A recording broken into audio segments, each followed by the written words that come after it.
हम 6 सूत्री मांगों को लेकर बैठे हैं। सरकार से चाहते हैं कि 20 तारीख के बजट में वो हमारे बारे में कुछ करेगा बोल के हम सुन रहे हैं। अगर ये सच है, अगर वो 20 तारीख की बजट में हमारे लिए तोहफा दे रहे हैं, हमको धमाका कर रहे हैं, तोहफा दे रहे हैं, तो हम स्वागत करेंगे अगले बार चुनाव में फिर कांग्रेस को जिताने का। और अगर हमको 20 तारीख के अगर नहीं देता है तो हम इस बार कांग्रेस को बुरी तरीका से हराएंगे। मेरा नाम रेहाना खान है। मैं बस्तर संभाग की क्या बोलना चाहिए, मैं बस्तर संभाग की बस्तर प्रभारी और जिला अध्यक्ष बीजापुर की आंगनबाड़ी कार्यकर्ता सहायिका संघ की हूँ।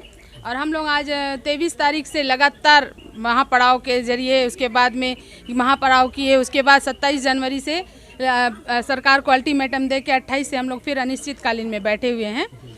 अभी तक बैठे ही हैं, कोई आया ही नहीं, प्रशासनिक अधिकारी कोई नहीं आए, ना ही हमारे इतना लोकप्रिय विधायक जिनको बीजापुर की जनता पूछती है, मानती है, वो तक हमारे पंडाल में नहीं आए। पता नहीं उनको हमसे क्या नाराज़गी है। तो हम इस आपके इस चैनल के माध्यम से उन तक खबर पहुंचाना चाह रहे हैं कि अब तो आ जाओ, देर लगी आने में, शुक्र है तुम तो आए, तो वाला हो जाएगा, हम लोग के लिए भी एक दर्शन हो जाएगा। अब तो आ जाओ हमारे पंडाल पे, कम से कम हमारी बहनों को 2 शब्द तो बोल दो। हमारी मांगों को आप ही ले जाकर हमारे भूपेश काका के पास में ले जाएं, वहाँ पर हमारी मांगों को पेश करें। हम तो इंतज़ार कर रहे हैं कि कब आए विक्रम भैया यहाँ पे।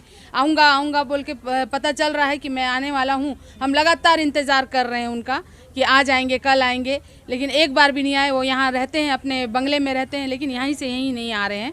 वो आते तो हम उनके सामने अपना दुखड़ा रोते। उनकी बहनें हमारे लोकप्रिय विधायक है भाई यहाँ के, तो उनका तो फर्ज बनता है अपनी बहनों की परेशानियों को सुनना। अभी 5 साल साथ दिए आज आप लोग। हाँ, हर कदम पर हम साथ दिए हैं, उनकी सरकार बनने में हम मदद किए हैं। तो क्या अभी दोबारा उनको अपनी सरकार फिर से नहीं बनाना है क्या? एक बार तो आ जाते हैं हमारे पास, उनकी बहनों की पुकार को सुनते आके। उनकी बहनें किस दर्द में गुजर रही है, पानी नहीं है, बिना पानी के, बिना चटाई, बिना पंडाल के उनकी बहनें आज धूप में बैठी हुई हैं। कम से कम आकर थोड़ा सा तो सहानुभूति कर लेते हैं हमारे साथ, लेकिन वो आ नहीं रहे हैं। और रही बात हमारी हड़ताल की, जब तक हमारी मांगें पूरी नहीं हो जाती हम हड़ताल से नहीं उठेंगे। अभी हमारे परियोजना में हम रैली कर रहे हैं, हर परियोजना में रैली कर रहे हैं। जिला में रैली किए और मुख्यमंत्री, प्रधानमंत्री के नाम से ज्ञापन सौंपे, है ना। उसके बाद भी अभी तक हमारे पास में कोई खबर नहीं आया है, तो हम इंतज़ार कर रहे हैं कब तक। अब की बार, इतने दिन तक आपकी बारी थी, अब हमारी बारी भी आ रही है। अब हमारी बारी भी आ रही है। अभी कितने महीने बचे, 5 या 6 महीने बच गए हैं चुनाव के।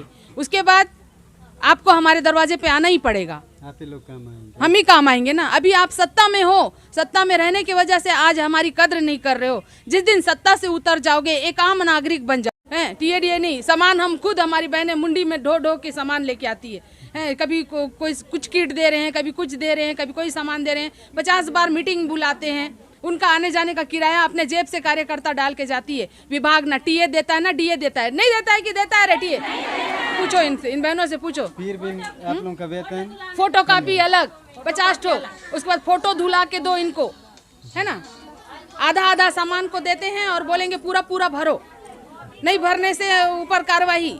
ऐसे काम करवाते हैं विभाग हमसे। हम तो कुछ नहीं बोलते हैं। आज हम जायज मांग के लिए बैठे हैं हमारा कि हमको प्रमोशन दो। हम 10 साल में वैसे भी हमारा प्रमोशन हो जाता है ना। 27 साल से हम काम कर रहे हैं, ग्रेजुएट हैं, डिग्रीधारी हैं, उसके बावजूद भी हम आंगनबाड़ी कार्यकर्ता है ना। 10 साल का जो प्रमोशन मार खा गया हमारा, ऊपर से व्यापम निकाल दिया। अब बताइए, हम लोग महिला हैं, घरेलू महिला, अब आंगनबाड़ी में हमारे पास उतना समय है क्या हम व्यापम का पढ़ाई करेंगे? जब सब जगह डायरेक्ट प्रमोशन करता है तो आंगनबाड़ी क्या बिगाड़ी है बताइए? आंगनबाड़ी को भी तो पूरा जानकारी है ना। सुपरवाइजर को जो बाहर से भर के आ रहे हैं सुपरवाइजर, उनको जानकारी बनाना नहीं आता। उनकी जानकारियाँ एकजाई करके कार्यकर्ता ही बना के देती है। लेकिन विभाग से हमको कोई लाभ नहीं मिल रहा है। हम 6 सूत्री मांगों को लेकर बैठे हैं। सरकार से चाहते हैं कि 20 तारीख के बजट में वो हमारे बारे में कुछ करेगा बोल के हम सुन रहे हैं। अगर ये सच है, अगर वो 20 तारीख की बजट में हमारे लिए तोहफा दे रहे हैं, हमको धमाका कर रहे हैं, तोहफा दे रहे हैं, तो हम स्वागत करेंगे अगले बार चुनाव में फिर कांग्रेस को जिताने का। और अगर हमको 20 तारीख के अगर नहीं देता है तो हम इस बार कांग्रेस को बुरी तरीका से हराएंगे। और वो आंगनबाड़ी कार्यकर्ता और उसके परिवार और उसके परिवारों के वोट से कांग्रेस सरकार पक्का गिरेगी इस बार। अगर वो 20 को हमारी मांगे पूरी कर देंगे, हम 21 से अपना धूमधाम के साथ भूपेश सरकार का बड़ा सा पोस्टर बना के फूल माला पहना के बकायदा घुमाएंगे, रैली निकालेंगे, है ना। और उसको दोबारा फिर लाने का हम वो करेंगे, आह्वान करेंगे।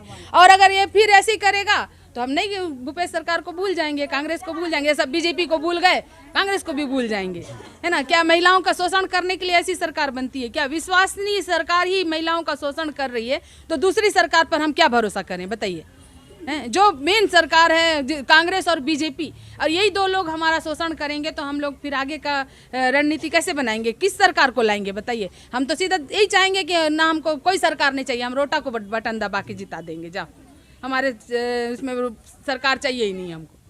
टोटल हम खुद बने। हाँ, तो या फिर होगा तो हमारे आंगनबाड़ी बहनें भी है, सक्षम है, उनमें से खड़ा करेंगे, हैं, कुछ ना कुछ चिन्ह देंगे, अपना संघर्ष का चिन्ह देंगे और इनको भी टिकट दिलवाएंगे, आगे तक जाएंगे।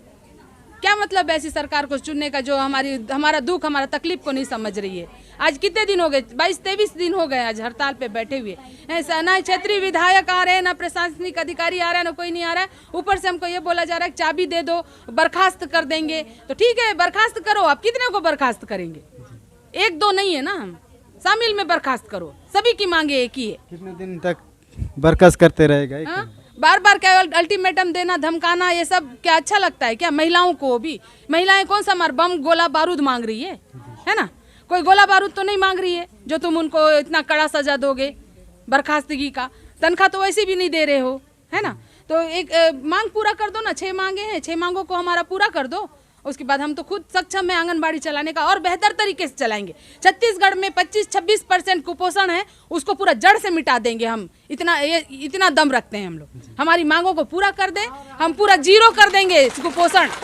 हमारे छत्तीसगढ़ से कुपोषण का नामो निशान मिटा देंगे। आप हम ही को आधा पेट दे रहे हो, हम ही को अनाज नहीं दे रहे हो, खाने के लिए पैसा नहीं दे रहे हो, और हमको बोल रहे हो कि पूरा कुपोषण जड़ से मिटाओ। विक्रम मंडावी पंडाल में आओ, विक्रम मंडावी को पंडाल में आना होगा, वरना कुर्सी छोड़ना होगा। सुपरवाइजर के पद पर पदोन्नति देनी होगी। अनुकंपा नियुक्ति देनी होगी।